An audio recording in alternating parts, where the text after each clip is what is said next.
폭락론자들이 바라는 갑작스런 폭락은 절대 있을 수가 없습니다. 네. 자, 쉽게 말해서 매도인이 정신 차리면 하락하는 거고요. 매수인이 정신 못 차리면 또 상승하는 겁니다. 이런 얘기도 있더라고요. 규제 피해간 지역 핵심 역세권 정리. 화성, 동탄역, 인동선, 네, 구리의 남양주, 다산 8호선. 이거 그냥 제가 채팅창에 하는 거 퍼온 겁니다. 안양, 만안, 월판선, 안푸샵, 메가트리아 너무 좋죠. 네.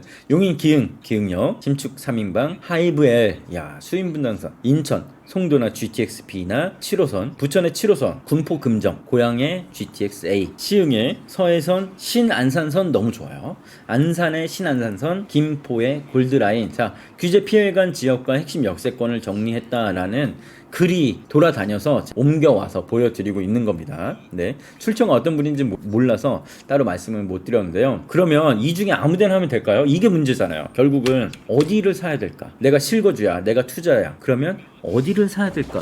이 중에서 꽂히는 데 어디 있습니까? 이 중에서 꽂히는 데 있으신가요? 여기 좋아 보여. 네, 여기 좋아 보여. 여기 사면 반드시 투자에 성공할 수 있을까요? 아니에요. 네. 자, 이 중에서도 옥석을 가리셔야 되고요. 앞으로 부동산 시장이 하락장이 오더라도 나중에 다시 한번 치고 올라갈 힘이 더 큰 곳, 그런 곳들을 골라서 투자해야지. 지금 규제 피해간 지역은 지금까지 시장에서 안 올랐어요. 거래도 없었습니다. 그렇기 때문에 규제를 피해갈 수 있었고요. 그런데 갑자기 서울 이런 곳들 규제가 묶였기 때문에 이런 곳들을 본다. 아주 좋은 발상입니다. 실제로 투자자분들이 많이 하고 있는데, 그럼 그 다음은 규제가 다 풀렸을 때 모두 동일 조건에서 다이다이, 맞다이, 원펀치 뜰 때, 또 그때도 내가 막 급해서 산 집 잘 팔 수 있을까? 그때 여기부터 팔릴까요? 이런데 어디? 좋은 데부터 팔리겠죠. 네, 규제 지역 묶였다가 풀린 데부터 팔릴 겁니다. 근데 이 중에서 어떤 일부 아파트는 당연히 집값 이제부터 또 올라가고 문이 많아지고 거래 많아지고 집값 올라가고 나중에 규제가 풀렸을 때도 살아남아서 그때도 사람들한테 내가 원하는 가격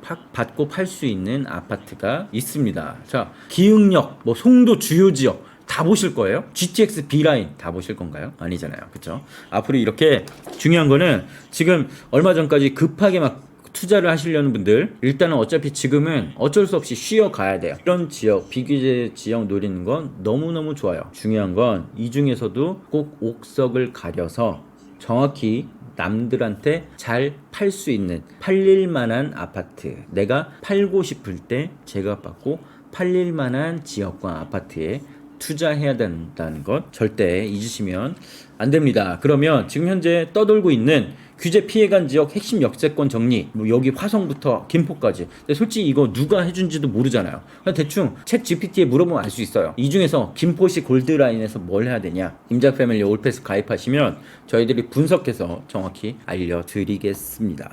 여기 진짜 투자해도 될까? 이 중에서 핵심 지역, 진짜 투자해도 될 만한 곳들만 저희가 멤버십 회원분들께 알려드리도록 하겠습니다. 안녕하세요.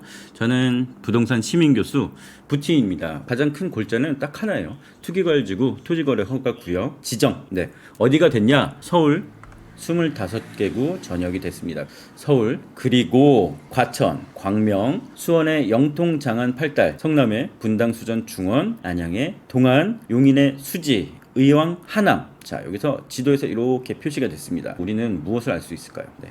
집값이 오른 곳들이 서울, 강남 위주로 점점 퍼져 나가서 서울 옆에 수도권들 12개 지역 묶였는데, 자, 여기 어디가 묶였죠? 강남과 인접한 곳들, 광명부터 밑에 수원, 하남, 즉 위쪽에 있는 의정부, 남양주, 고양, 일산, 김포, 파주, 부천, 인천, 시흥, 이쪽은 그동안 그렇게 부동산 열기가 뜨겁지 않았기 때문에 지금 현재 정부에서도 대책으로 묶지 않았습니다. 아마 많은 분들이 예상을 하고 계셨을 터라 이번 조치가 저는 그렇게 충격적으로 와닿을 것 같지는 않습니다. 다만 조금 아쉬운 데가 있을 것 같아요. 예를 들어 도봉이나 노원, 중랑 또는 금천 이런 곳들, 서울이긴 하지만 그렇게 매수세가 많지 않아서 거래량이 폭발하면서 가격이 막 급하게 올랐다 이렇게 보기는 어렵거든요. 그런데도 묶였습니다. 또 최근엔 은평에 지금 볕이 들고 있었고요. 강북이나 성북, 성북은 이문 이런 쪽, 동대문, 전농 이런 쪽, 왕십리, 청량리 다 불타는 느낌이라 이번에 정부에서 서울 전역을 아예 다 묶어 버렸습니다. 전체 큰 틀에서 보면 이렇게 생각하시면 돼요. 이제 실수요자들만 집을 사야겠구나. 정부에서 계속 그런 방향으로 유도를 하는구나. 이렇게 많은 분들이 궁금해하시는 건 그러면 이제 앞으로 어떻게 되는데? 부동산 이제 막 폭락하나? 또는 한동안 묶였다가 나중에 한꺼번에 폭발하나? 또는 그 옆에로 풍선 효과라고 하는데요.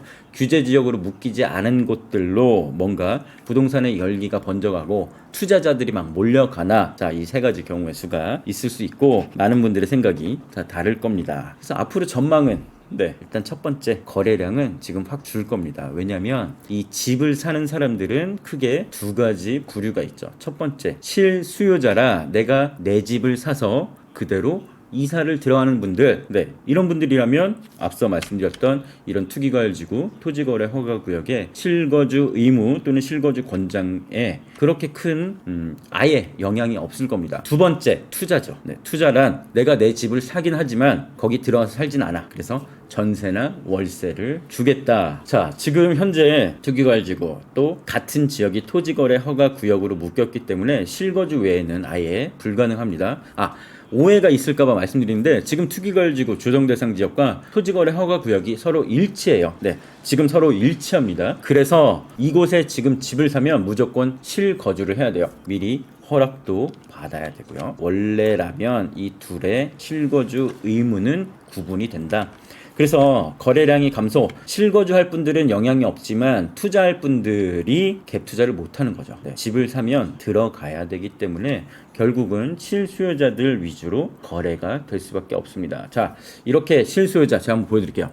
원래 이렇게 두 개 있어요. 두 개. 실수요자, 갭 투자자. 근데 실수요자만 남고 지금 갭 투자가 불가능하기 때문에 이 실수요자 거래량만 남는다. 그래서 거래량이 감소할 수밖에 없다. 이게 지금 당장 닥칠 상황입니다. 세 가지 시나리오 제가 말씀드렸죠. 집값이 막 폭락한다. 두 번째, 눌려 있다가 지난 6.27 대책 잠깐 눈치 보기 하다가 잠깐 멈춰 있다가 다시 폭등한다. 이게 두 번째 시나리오. 세 번째, 자, 여기 어차피 집 못 사니까 투자자들 지금 대출 규제가 같이 발표가 됐는데요. 투자자와 실거주자들이 여기 빨간데 못 사니까 하얀색 지역으로 막 몰려간다. 이게 바로 풍선 효과고요. 그러면 여기 예를 들어 관악이 한 10억대 근데 안양이 8억대였습니다.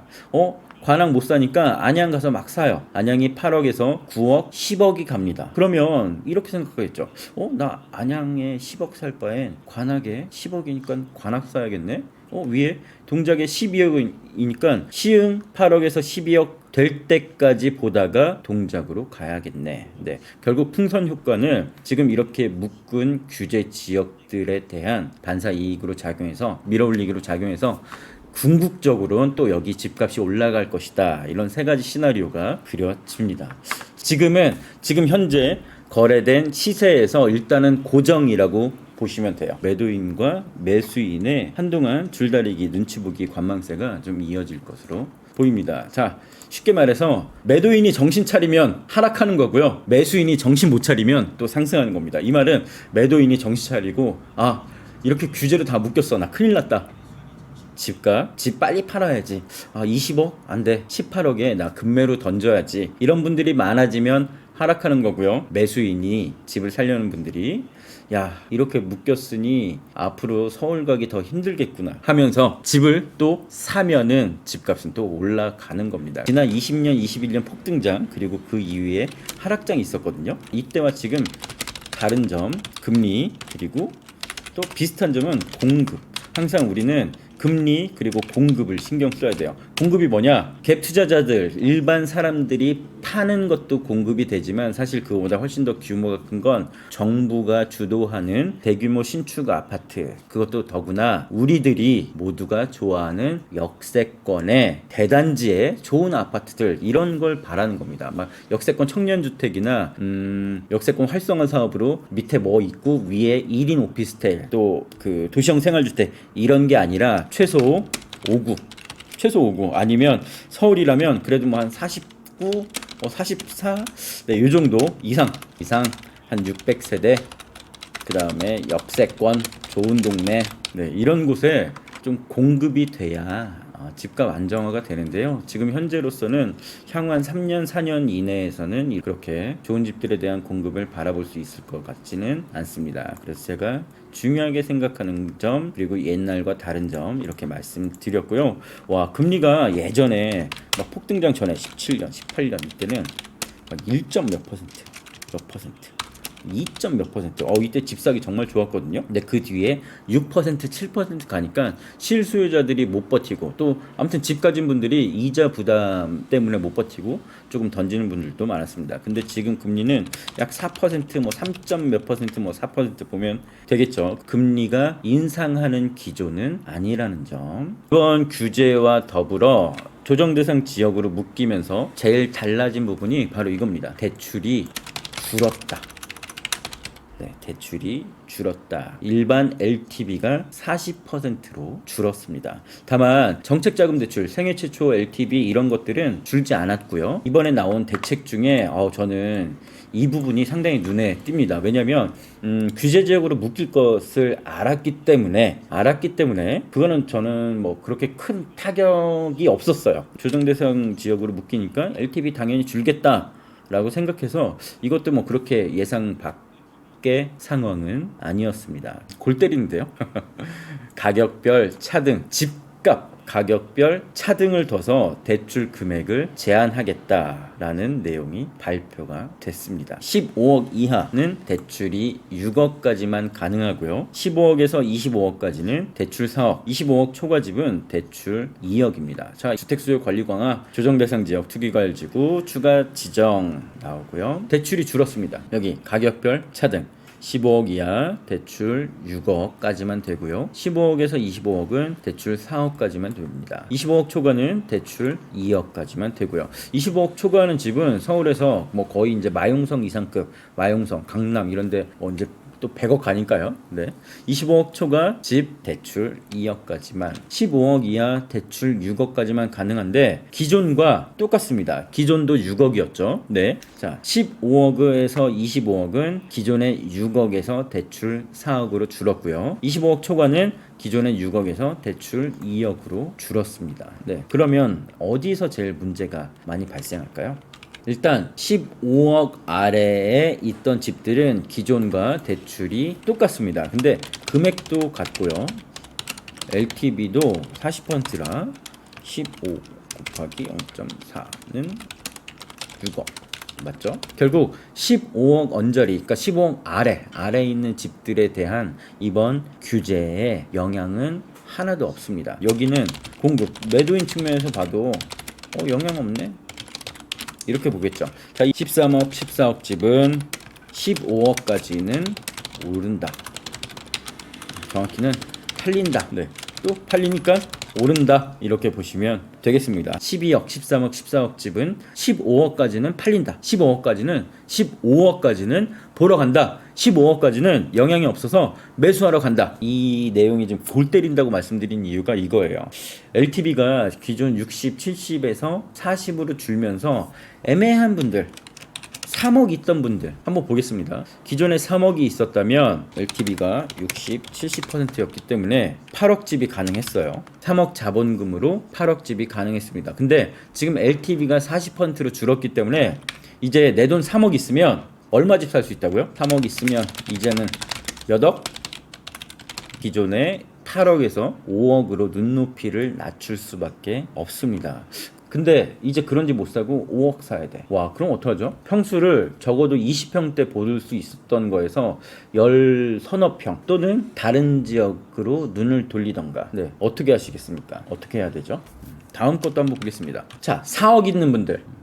지금 혹시 저희 시청자분들 중에 이거 내 얘기다. 나 한 2억, 3억, 4억 있어서 그 돈으로 집 살려고 했다. 4억 있는 분들은 그 전에는 9억 집이 가능했는데 이제 LTV가 묶이니까 6억 집밖에 볼 수가 없습니다. 맞나요, 이게? 이게 저도 지금 말씀드리면서 계속 맞나? 이 생각이 들어요. 네, 맞나? 네. 그러니까 9억 집 보던 분들이 6억 집으로 이 눈높이 낮출 수 있을까요? 어떠세요? 가장 애매해진 게 한 4억 또는 5억 정도까지 모은 분들입니다. 이분들의 선택지는 어떻게 될까요? 20평대 집 보다가 10평 갈 수 있을까요? 결국은 지금 대출 규제 때문에 내 집 마련이 조금 어려워졌다. 그러면 이런 분들 입장에서는 내 집, 내가 원래 바라던 집을 살려면 어떻게 해야 될까요? 돈을 열심히 모아? 맞아요. 두 번째, 9억 집이 6억 길 바라. 네, 결국은 이거예요. 네, 떨어질까요? 당장 오늘 내일 안 떨어집니다. 네, 절대요. 이렇게 9억 집이 6억까지 떨어지려면 꽤 긴 시간이 필요해요. 네, 부동산이 집값이 상승할 땐 갑자기 막 올라갑니다. 하루에도 5천씩, 1억씩. 6억짜리 집이 6억 2, 3천 팔리면 그 다음 6억 5천, 그 다음 7억, 그 다음 8억 이렇게 됩니다. 근데 떨어지는 거는 정말 갑자기 막 서울 어딘가에 한 5억짜리 집 100만 호가 들어서지 않는 이상, 또는 금리가 갑자기 막 10몇 %, IMF가 이러지 않은 이상 떨어지는 데에는 시간이 걸려요. 매도인분들 중에, 그러니까 이게 되게 안타까운 게 무주택자와 유주택자의 입장은 완전히 다릅니다. 유주택자 중에 급한 거 없는 분들은 어떻게든 내 집 한 채 있는 거잖아요. 그러면 그냥 버티면 돼요. 네, 이자가 많이 오르지 않는 이상. 이런 시나리오 9억 집이 6억까지 떨어지기를 바라는 건 너무 먼 얘기가 될 수도 있습니다. 사실 가능성은 그렇게 크다고 보지 않아요. 안 떨어집니다. 그래서 가장 애매한 게 사업 모은 분들이다. 그래서 이런 분들이라면 앞으로 조금 더 지금까지와는 다른 전략을 취해야 될 거고요. 그러면 결국 남의 집에 전세 살던가 월세 살던 건데, 그것도 쉽지 않은 게 전세가 없어요. 그러니까 월세도 없어요. 한번 보겠습니다. 도봉구 마음대로 한번 볼까요? 한 1000세대 이상으로 한번 볼게요. 네. 여기 1000세대 이상 도봉환신의 전세 25개. 그러면 한 3%밖에 안 되거든요. 2.5%. 말이 안 되는 숫자겠죠. 1400세대의 7%. 뭐 말이 안 됩니다. 5%도 안 되는 거죠. 1400에 전세가 7개다. 1000에 10개가 돼야 1%인데 야, 전세가 지금 이렇습니다. 아마 최근에 집 살려는 분들 뭐 많이 보셨을 겁니다. 마포 같은데 뭐 다 그렇고요. 네, 여기 한번 등촌 이런 데 한번 볼까요? 여기 강서 힐스테이트 전세. 자, 이 금일 매물 묶기 28개. 2600세대에 전세가 28개면 몇 %죠? 1%입니다. 1%. 말이 안 돼요. 전세 구하기가 어렵습니다. 네. 그러니까 앞으로 갭 투자하실 분들은 일단은 실거주 시장으로 재편이 됐다. 실거주 시장으로 만들어 버렸다. 이렇게 생각하시면 되고요. 또 내 집 마련, 이게 좀 일단은 큰 문제죠. 네. 이번 대책으로 좀 멘붕에 빠지신 분들 많아서 부동산 전문가들과 함께 할 수 있는 임장 패밀리 올패스, 제가 지금 채팅창에 남겨드렸는데요. 다 가입하십시오. 가입하시면 저희와 실시간 소통, VIP 멤버십 단톡방에 들어와서 전문가들과 실제로 함께 하고요. 또 앞으로 임장 강의, VOD, 온라인 실시간 임장 여러 가지 혜택이 있습니다. 네, 멤버십 단톡방입니다. 지금 전세 매물이 너무 없기 때문에 앞으로 한 3, 4억, 5억 정도 모은 분들의 고민이 더욱 커질 것 같고, 그럼 어떻게 될까? 그럼 어디 살까? 많은 분들, 그러니까 특히 집이 없는 분들은 집값 갑작스러운 폭락을 바랄 겁니다. 절대 그런 일 일어나지 않아요. 갑작스러운 폭락은 지금 이 상태 그대로라면 절대 있을 수가 없습니다. 자, 여러 가지 요인들이 다 충족돼야 되는데, 일단은 공급, 대규모 공급. 그 공급이 뭐 어디에? 역세권에 적어도 600세대 이상의, 적어도 뭐 한 20평대 이상의 아파트들이 싸게 많이 공급이 돼야 된다. 근데 없죠. 없어요. 3기 신도시 언제 됩니까? 아직도 멀었죠. 네. 일단 무주택자들 또는 폭락론자들이 바라는 갑작스러운 폭락은 절대 있을 수가 없습니다. 네.